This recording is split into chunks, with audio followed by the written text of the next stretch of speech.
guys, today we're going to be doing challenge similar to what we did yesterday, because it's going to be no potions, and we're still going to be using iceskimo, but we're still going to be doing no potions, and we're still going to be using iceskimo, you know, all of that.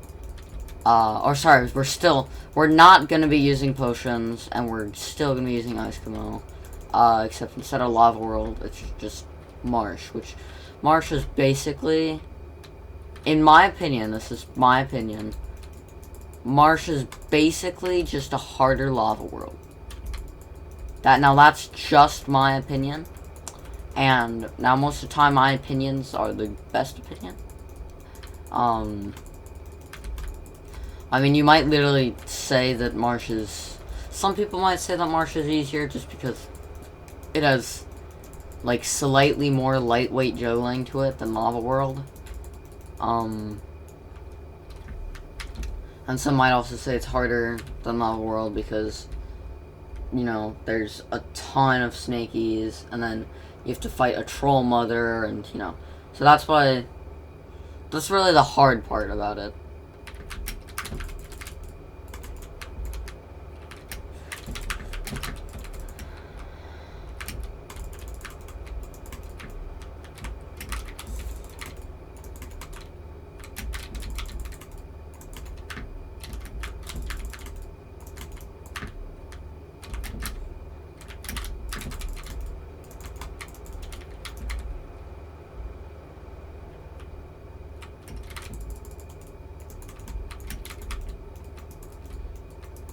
Oh, I didn't even realize we killed the original guy.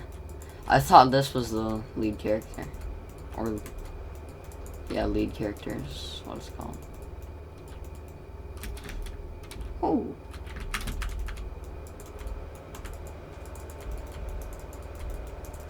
She says, I am the one.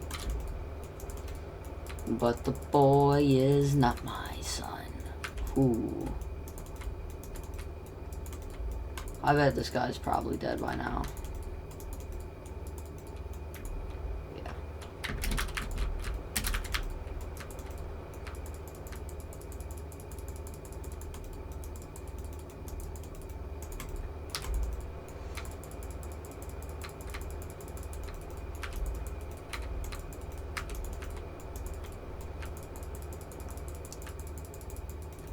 Okay, yeah. Those guys should be dead.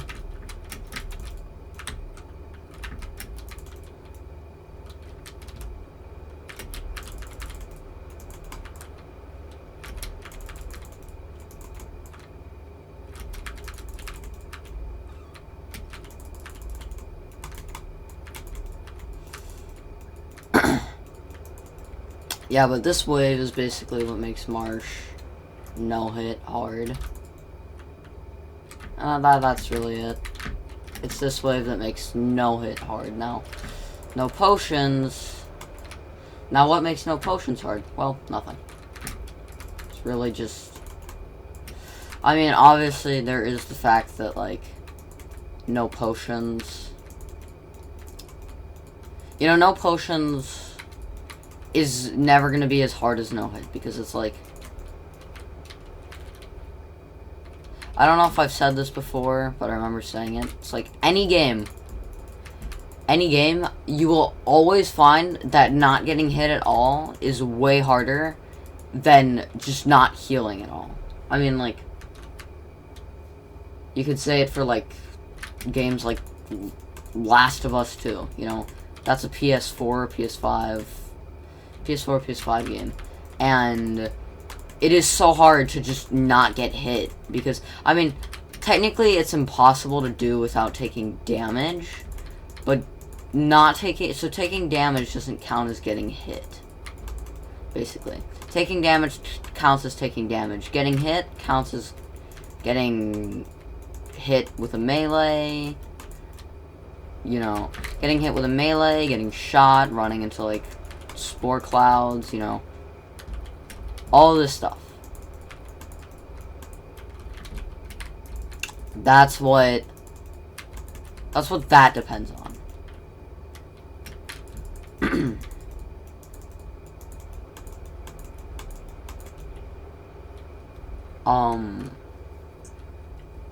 Because it's impossible to do the game without getting... like, because there's certain cutscenes in the game that you can't avoid, where you're guaranteed to take damage. Now, you'll take very little damage, but you still take damage, which is why completing the game no hit is possible, but completing the game without taking damage isn't. Not theoretically, technically. However, it's very hard, because even doing the game without healing is hard, because if you've never played or seen Last of Us, even Last of Us 1, you know, you'd have still an idea of what happens.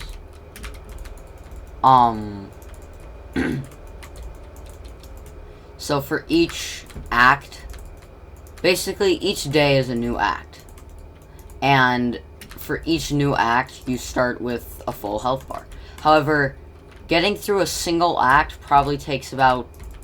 Now, if you go into permadeath settings for Last of Us 2, it says each act should take about 4 to 6 hours to complete. Now, if you're going fast, it'll take, you know, maybe... If you're going really fast and, you know, you're trying to go fast and whatever, then you'll get way faster than 4 to 6 hours. But that's like if you're just playing the game normally or whatever. And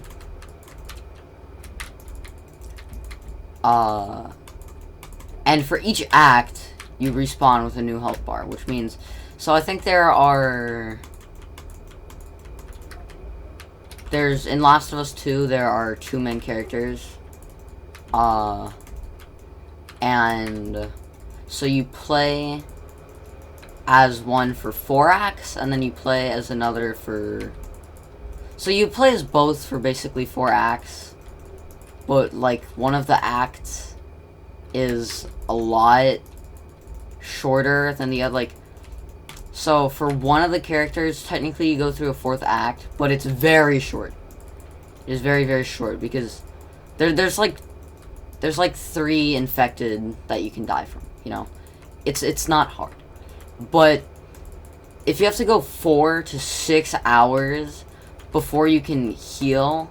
Now, obviously, if you're going fast and you have a strategy planned out, then, okay, it won't take you 4 hours. Maybe it'll take you 2 to 3, maybe 1 if you're absolutely speedrunning it.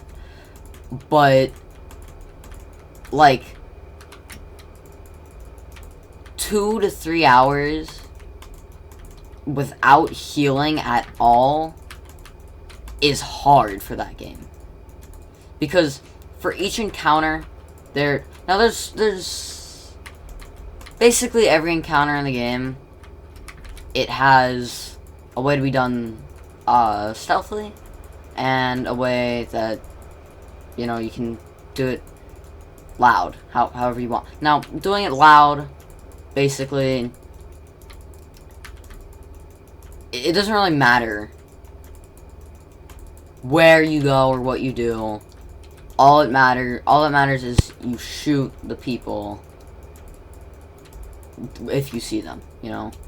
Shoot whatever you see when you see it. Okay? And now stealth is a set path. And when I say a set path, I mean a set path. I mean, stealth is a path where you have gotten down so well that you know that if you keep going, or you can wait until this long, or whatever you do,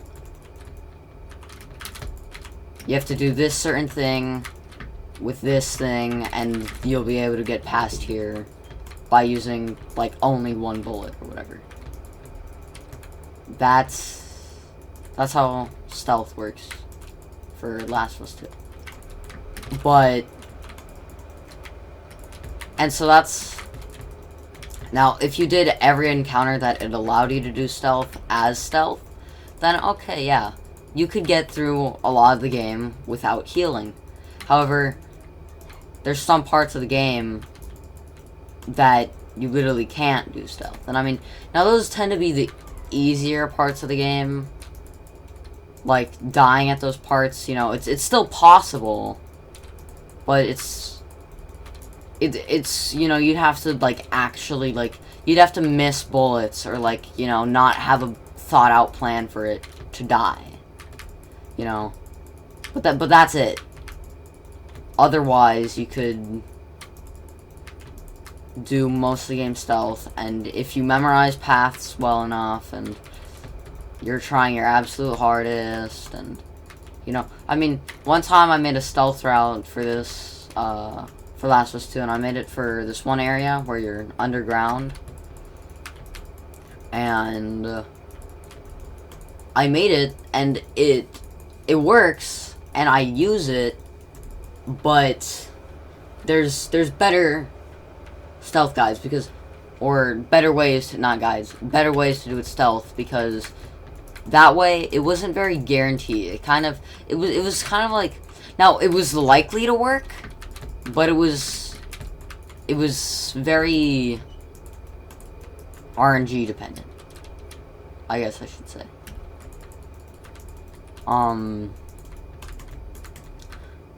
Because the way it worked is a certain zombie was in a certain window, and if you threw a bottle in a certain spot, it would go check it out, and then it would, now it depended on where you threw the bottle, basically. That was the part that was, like, somewhat chance, because sometimes it started in a different spot than another, so sometimes it starts in a different spot, instead of another, so it was, like, actually luck where, even if you threw the bottle in the perfect spot, sometimes you literally could not move up far enough to throw it as far as you needed to. In that case, you know, you could use another bottle or whatever, or just, you could wait longer. But that's why it wasn't very guaranteed. But there's other guides where, you know, they get through it, or they use different strategies across the entire game, basically. And when I say across the entire game, I mean the entire game. They use strategies, like, it comes down to, like, do you have a quarter of a rag left to make a single Molotov cocktail? That's what it comes down to. Like, oh, I need a Molotov to kill these 2 people at the very end of the game. Like,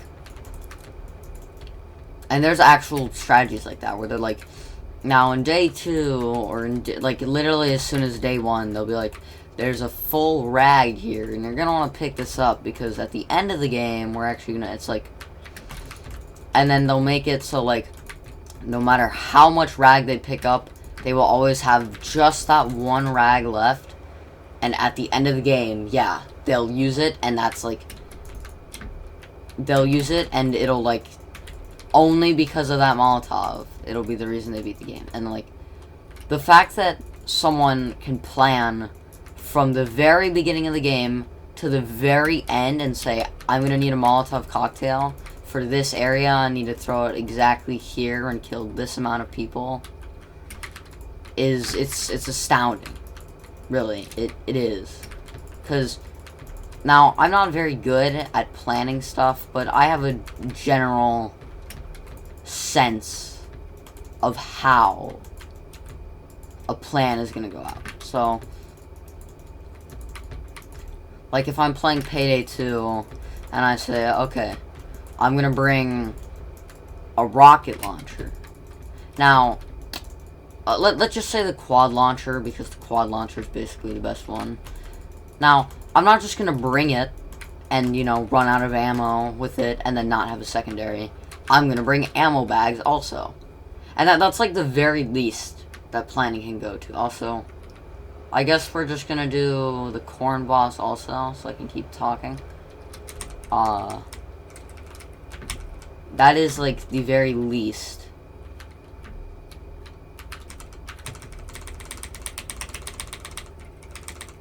you can do when planning them. Like, oh, I'm gonna take this gun, and when it runs out of ammo, I can't pick it up. So, I'm going to bring more ammo for it. And, you know, use the bullet storm perk or whatever, so I can kill bulldozers faster or whatever. But that's like... Or, like, I'll be like, okay, well, I'm gonna go in through here, so I'm gonna use this exit. Because while this one's faster, by the time I get there, there'll be, like, 20 seconds left before it pops out. Or, like, I'm gonna use...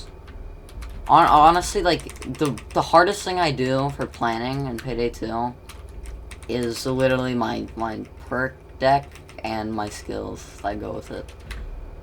Because, like, personally, so the best one to use is by far Stoic, but my favorite one to use is,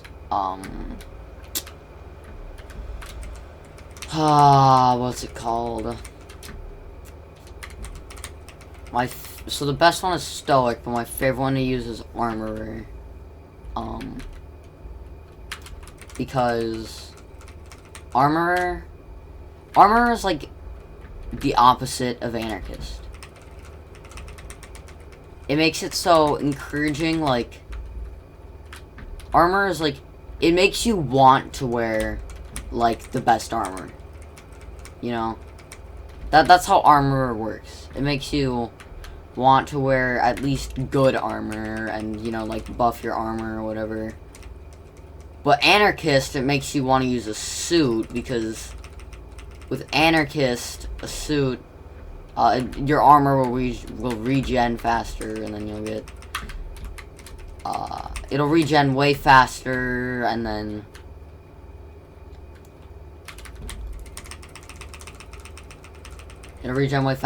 you'll get to use your invulnerability more. Or not invulnerability, invincibility more. I'm pretty sure, well, invulnerable. I mean, yeah, technically if you use the context right, you could say it works.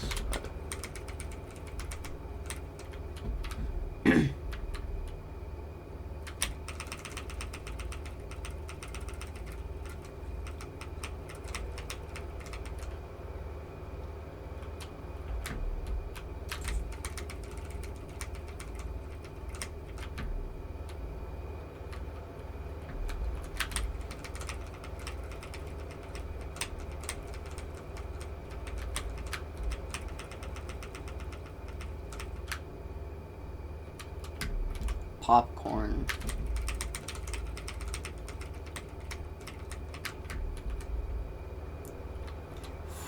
Ooh, scary.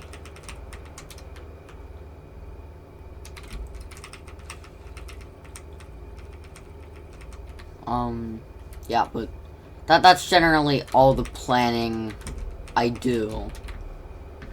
Like, when it comes to Payday 2, that's like the most planning I do. Like, what armor am I gonna wear? What perks am I gonna use? What's my detection rank gonna be? But that's like a common thing to do in Payday 2. In other games, I never really have plans.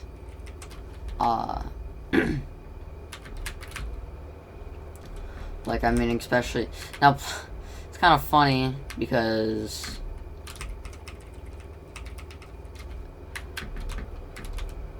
in Castle Crashers, there are like 3 things you have to take into account. Okay. Yeah, there are like 3 things you have to take into account when you're playing Castle Crashers. The enemies in the level, what weapon you're gonna bring, and what pet you're gonna bring. Or animal orb, whatever it's called. And that's all. Like, you literally just have to consider what enemies there are. Considering what enemies there are is probably the hardest, because I use one weapon, I cycle between 2 weapons, But if my character is maxed, I will only ever use one. I will never switch my weapon. If my character is maxed, I will always use the golden skull mace because it's basically the best weapon in the game for dealing damage.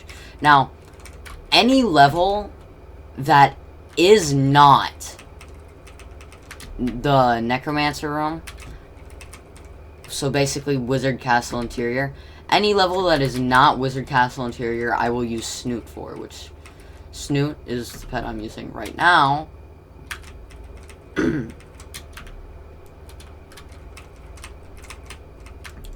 Because he gives you more strength, and when he gives you, now there's like I think there might be 3 different pets that raise your strength, but Snoot raises it by the most. Now he doesn't really do anything else, I mean, but that's the thing with most pets, you know. I mean, except for maybe Spiny, like, he gives you a ton of defense, but decreases your agility. Or, sorry, not Spiny. Spiny is the one that gives you... it gives you, like, 3 defense, I think. And... That's it. He just gives you 3 defense. But then... I don't know what it's called, but I think... It might literally be called Spiny and Snaily. But, so the snail animal orb... The one that the nurse has at the very beginning of the game, when you go to the, like, castle keep. The home castle. When you're at the home castle, like, the doctor there or the nurse there will have,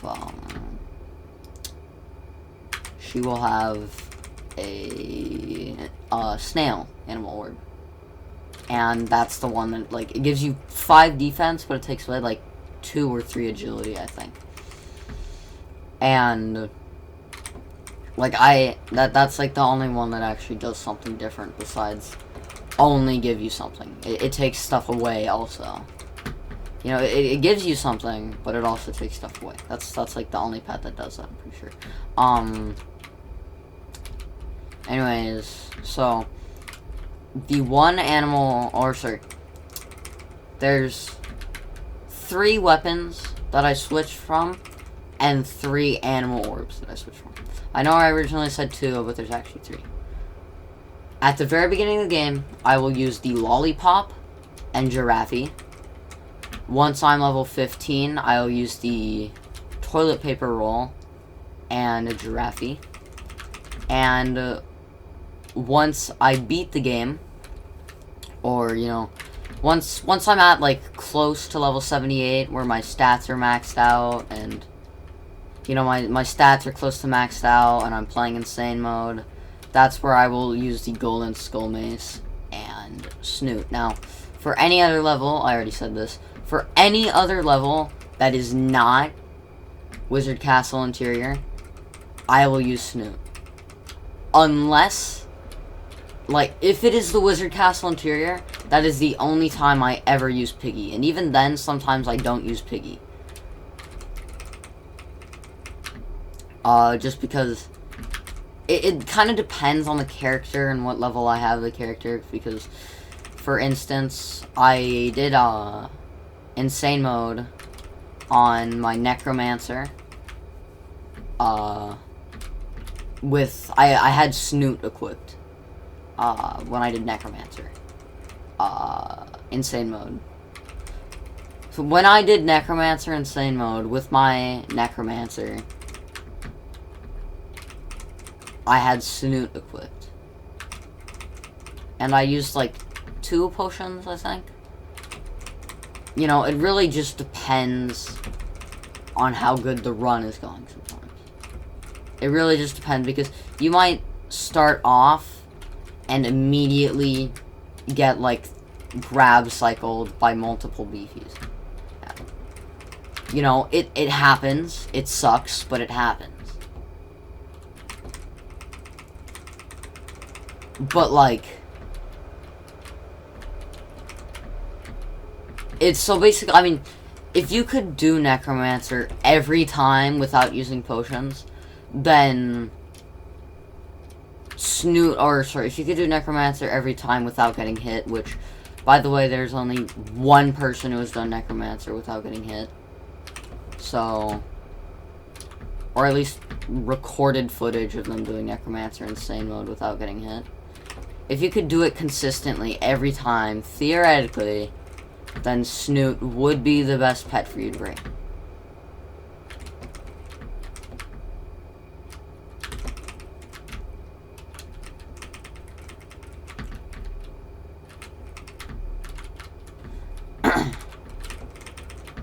Yeah, but that's why I cycle between 3 animal orbs, which basically 3 animal orbs and 3 weapons, which the 3 weapons I cycle through are literally just the lollipop gives you agility and you unlock it at level 0. The toilet paper roll gives you more agility than the lollipop, but it unlocks at level 15. And it gives you more agility, but it unlocks at level 15.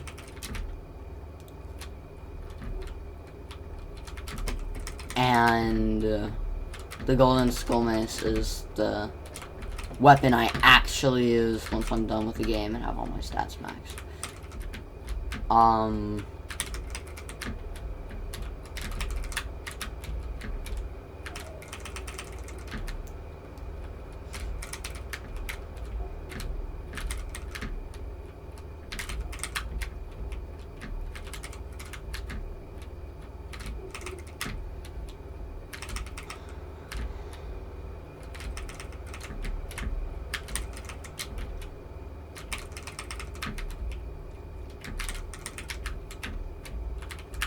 But yeah, so really the 2 weapons I use beforehand are to actually get up so I can use the 3rd weapon, which is, you know, in my opinion, it's the best weapon in the game, the golden skull mace. And then I use 1 animal orb to gain more experience, because I do agility and experience. That's the very first thing I focus on. I focus on agility and experience. Now, I mean, everyone focuses on experience early, basically. I mean, why would you play the game and not focus on experience immediately? It's literally like the one thing that everyone needs. So I'm pretty sure everyone focuses on experience. So that's a lot of people use Giraffe at the beginning of the game just to get their levels up. But then once I get my levels up, which I use the lollipop, I get my levels up. I use the toilet paper roll, and then with that, off of there, I can get to the golden skull mace, and then I quit using Giraffe and I use Snoot, and then sometimes that's a Necromancer fight, Wizard Castle Interior, basically. I will use,